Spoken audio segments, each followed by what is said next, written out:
Olá, pessoal, Daiane Araújo, professora de inglês aqui. São 7h30 da manhã, daqui a pouquinho tem aulinha às 8. Eu queria gravar um vídeo para falar de um assunto aqui com vocês. Eu estou percebendo uma tendência das pessoas de quererem ler mais livros em inglês, né? Lerem mais textos em inglês. Eu sempre falo que toda pessoa curiosa tem que saber inglês, pelo menos entender a língua. Se é uma pessoa curiosa, você gosta de saber sobre assuntos, ler livros diferentes, podcasts, gosta de acessar conteúdo, você tem que saber inglês? Tem, ninguém tem que nada, né? Mas enfim, é muito bom porque você tem acesso a muita coisa interessante, inclusive livros em inglês que não estão traduzidos no Brasil, por exemplo. Você é um profissional curioso da sua área, sobre qualquer área, nutrição, psicologia, não sei o quê, sempre tem coisa publicada em inglês antes, né? Que demora às vezes a chegar aqui. Então, estou vendo essa tendência das pessoas quererem ler mais livros em inglês. Tem uns livrinhos aqui que chegaram, mas textos em inglês. Vamos colocar dessa maneira.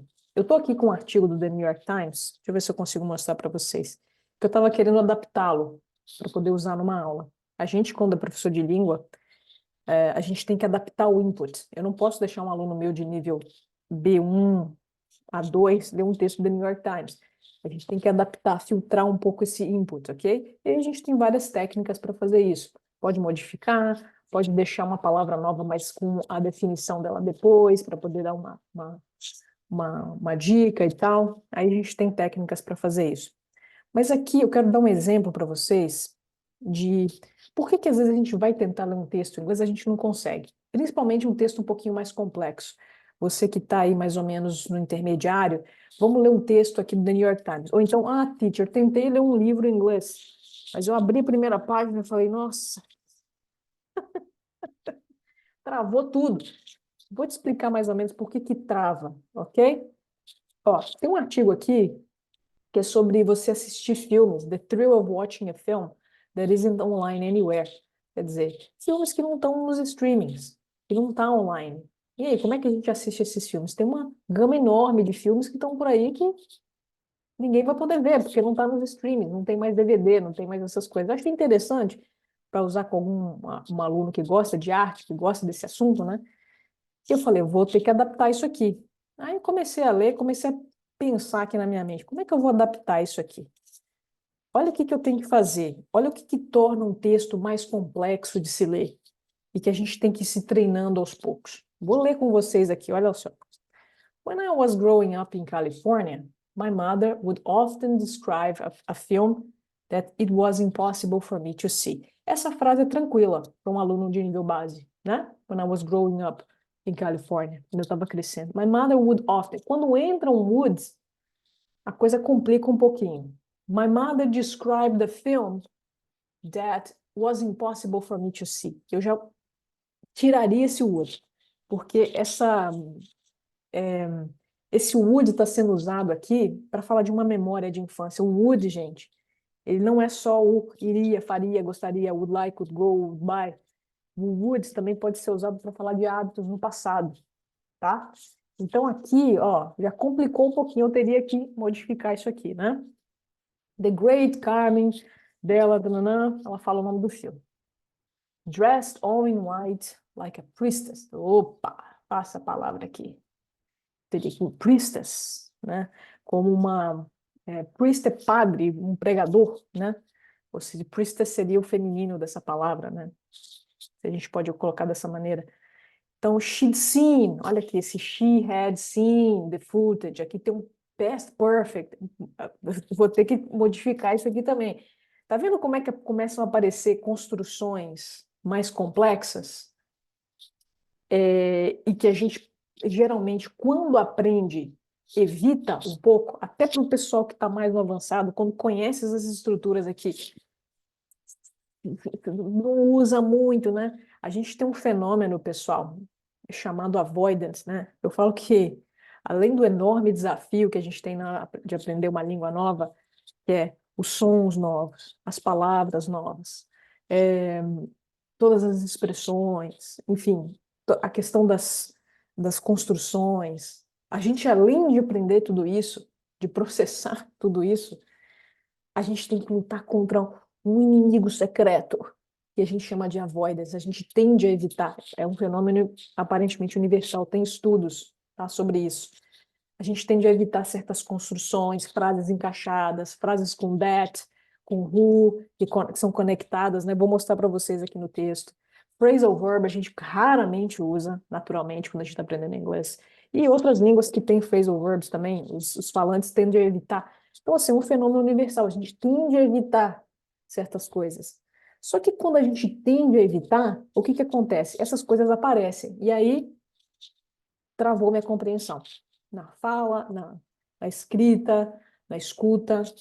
É por isso que a gente não pode ter, não pode ter, não pode poupar a nossa memória, né? Às vezes tem aluno que faz assim, como é que é? How are you? Só vou aprender esse how are you aqui. Não quero aprender esse how have you been? How have you been? Não, nossa, how do you do? Sei lá o que, outras frases para a gente perguntar, how are you? Né? Eu falo com você vai poupar? Só que na hora que você for escutar, na hora que você for ler, você vai encontrar isso. Então, não poupe a sua memória. Tipo assim, só vou aprender isso aqui. Só vou aprender isso aqui. Porque você vai encontrar isso por aí. E isso dificulta a nossa compreensão. Ok? Ó, vamos voltar aqui para o nosso texto. Então, a gente tende a evitar. Aprendi esse negócio de past perfect aqui, mas nunca vou usar isso aqui. Aí ele aparece aqui. Aí lascou. Minha aluninha outro dia estava lendo um livro. E que esse AIDS, sei lá o quê, que está aparecendo toda hora? A pessoa está falando de uma coisa no passado. Ela está contando a história da mãe dela. A mãe dela tinha visto aquele footage. Footage. O que que esse footage está fazendo aqui? O jornalista não vai repetir a palavra film, que ela já usou lá em cima, ou movie. Ela vai usar a palavra footage, ou seja, variação do vocabulário. Você não vai encontrar só uma palavra para se referir a uma coisa. A pessoa vai variando. Aí, outra coisa que impede a nossa compreensão. Várias palavras para se referir à mesma coisa, entre aspas, né? Então, você tem film, você tem movie. Ela usou footage. Percebeu? Eu teria que tirar esse footage e repetir film, se eu estivesse adaptando isso aqui para o meu aluno. Continuando, ela viu o filme, né, The New York Public Library for the Performing Arts by Lincoln Center in Manhattan, where she was researching the history of modern dance in America. Olha ela juntando as frases aqui com where. Eu poderia dar um ponto aqui e adaptar. She was researching, nananana. Tira a oração encaixada para melhorar a compreensão do meu aluno. Mais básico, ok? No. Black to enjoy the Corinthians, but it wasn't her reputation that secured her place in my mother's memory. Olha se ele se secured aqui. Eu teria que mudar talvez para um give, um gave. Deu a ela, não sei o quê. Vocês perceberam o que que tem num texto mais complexo, numa fala mais complexa, que não tem tanto na básica? E que na hora que a gente vai ler um texto assim, a gente trava? Qual que é a minha dica para você? Amplie o seu vocabulário. Não poupe a sua memória. Você quer ler textos em inglês? Quer ler livros em inglês? Vocabulário, vocabulário, vocabulário. Na faixa dos 8.000 palavras, né? 2.000, 2.500 é um vocabulário base, que dá para a gente se virar no inglês, porque as palavras elas têm usos, frequência de uso diferente. Existem palavras que se usam mais. Essa palavra secured é uma palavra mais rara, não se vê o tempo todo. Footage é bem mais raro do que film. Então, a gente consegue se virar com um vocabulário mais base. Mas, teacher, eu quero ler textos mais complexos. Então, você vai ter que ampliar seu vocabulário.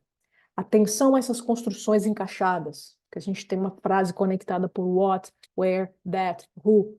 Muito comum e nós tendemos a evitar. Outra coisa que a gente tende a evitar. Falar essas palavras, falar essas frases encaixadas, ok? Então, tá aí a minha dica para você que quer ler texto mais complexo, que por que que a gente trava?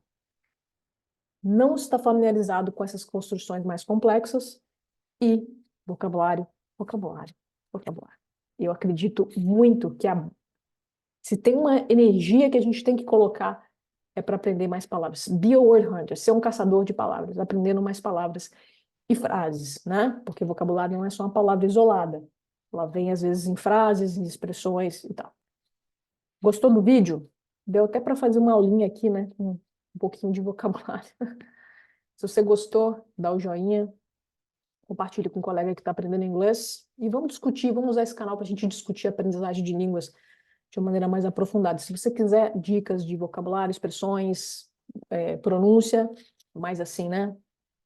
Específicas, dá um pulo lá no Instagram. Tá bom? É isso aí. A gente se vê na próxima. Tchau, tchau.